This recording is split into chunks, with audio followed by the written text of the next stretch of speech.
Court पर बयान देकर बीजेपी के सांसद निशिकांत दुबे बुरे फंस चुके हैं। अब माना यह जा रहा है कि उनके खिलाफ कोर्ट की अवमानना की कार्रवाई हो सकती है। वहीं अटॉर्नी जनरल को इस सिलसिले में एक चिट्ठी भी लिख दी गई। उधर निशिकांत दुबे ने अब पूर्व मुख्य चुनाव आयुक्त को लेकर एक पोस्ट लिखा है, जिसमें उन्होंने चुनाव आयुक्त को मुस्लिम आयुक्त लिखा। यानी कि बीजेपी सांसद से जुड़ा विवाद और ज्यादा गर्मा चुका है। रिपोर्ट देखिए।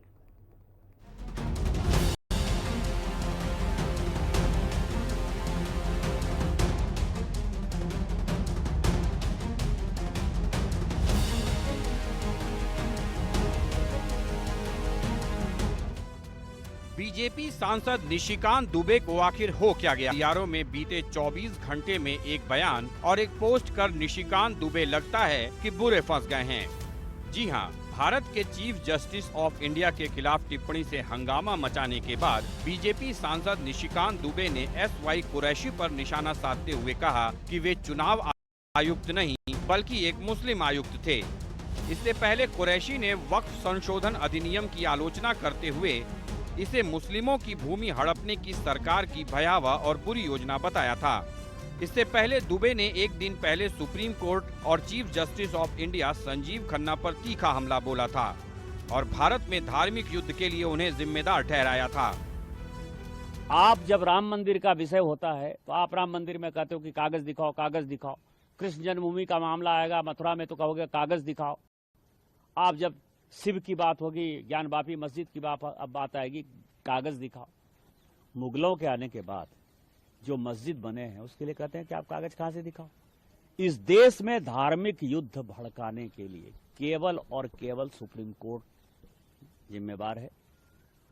सुप्रीम कोर्ट का एकमात्र उद्देश्य है show me the face will show you the law.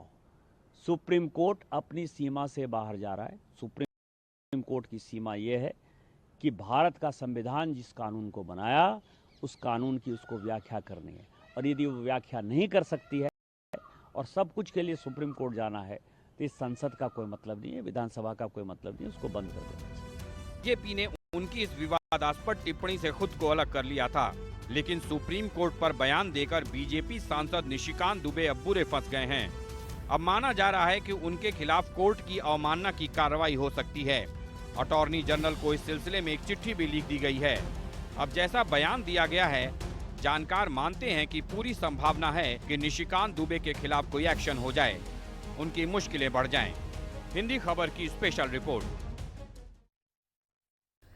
वहीं बीजेपी सांसद निशिकांत दुबे के बयान पर सियासी घमासान जारी है। जहां बीजेपी पहले ही सांसद के बयान को निजी बयान घोषित कर चुकी है, तो वहीं विपक्ष जमकर निशाना साध रहा है। सवाल यह है कि प्रधानमंत्री क्या कह रहे हैं, प्रधानमंत्री क्यों खामोश हैं, प्रधानमंत्री क्यों नहीं कंडम कर रहे। इसका मतलब है कि प्रधानमंत्री निशिकांत के इस बयान से सहमत हैं। भारतीय जनता पार्टी इस हद तक चली जाएगी कि चीफ जस्टिस ऑफ इंडिया पे इस तरीके का हमला करेगी कि वो देश के अंदर धर्म युद्ध कराना चाहते हैं। ये तो भारतीय जनता पार्टी चाहती है। न्यायपालिका पर टिप्पणी करना इतना आसान नहीं है। सत्ता पक्ष के लोग अगर इस तरह की बातें करेंगे, विपक्ष तो पहले ही मुतमईन नहीं है वक्फ बिल को लेकर, वो सड़कों पर है। हालांकि सुप्रीम कोर्ट में मामला चल रहा है। सत्ता पक्ष के लोग भी अगर इस तरह से टिप्पणी करेंगे सुप्रीम कोर्ट के ऊपर, तो आप बताइए कि उस न्यायपालिका का क्या होगा, उनका विश्वास कहाँ जाएगा। CGI किस पाले में खड़े होंगे, सत्ता पक्ष के साथ या विपक्ष के साथ, या उनको कैसे आप इज्जत दे पाओगे जब आप खुद सत्ता पक्ष में रहकर बेइज्जती करोगे। निशिकांत जी बहुत कुछ भी बात कहने के लिए पुराने जाने जाते हैं, लेकिन संविधान का उनको रत्ती भर भी ज्ञान नहीं होगा, इसकी मुझे शंका तो थी। अब ये बात पुख्ता भी हो गई है। राष्ट्रपति कैबिनेट मिनिस्टर कैबिनेट जो है उसके एड और एडवाइस पर अपनी बात कहता है, और सुप्रीम कोर्ट हमेशा जब भी उसके बाद कोई चीज जाती है, जो सरकार ने अगर कोई चीज क्लियर की होती है, तो हमेशा राष्ट्रपति के नाम पर ही जाती है। निशिकांत दुबे जी तो किस संविधान की कसमें खाकर वो इतनी बार सांसद बने, मैं तो नहीं जानता हूं।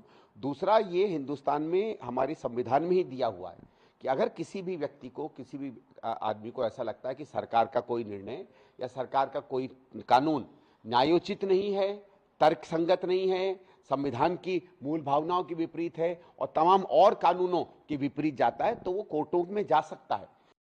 निशिकांत दुबे एक हैबिचुअल ऑफेंडर है।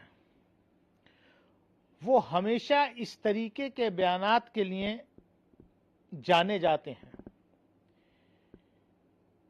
वो ना सुप्रीम कोर्ट का आदर करना जानते हैं,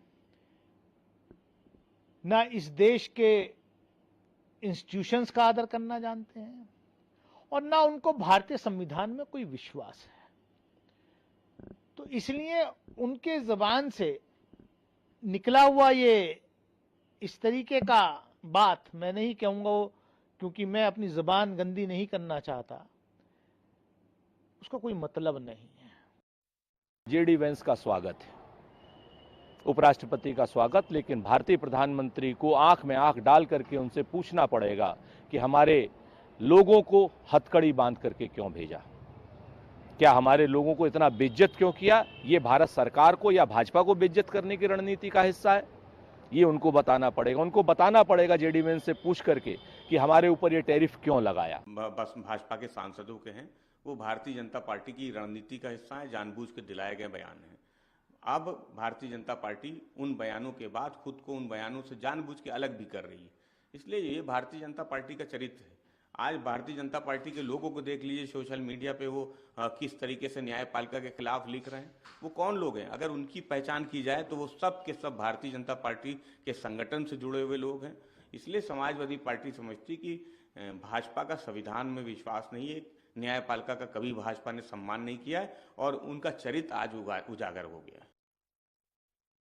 कि निशिकांत दुबे ने जो बोला है वो बिना पार्टी के सहमति के बोला है। बाद में कह दिया गया कि ये उनका निजी बयान है।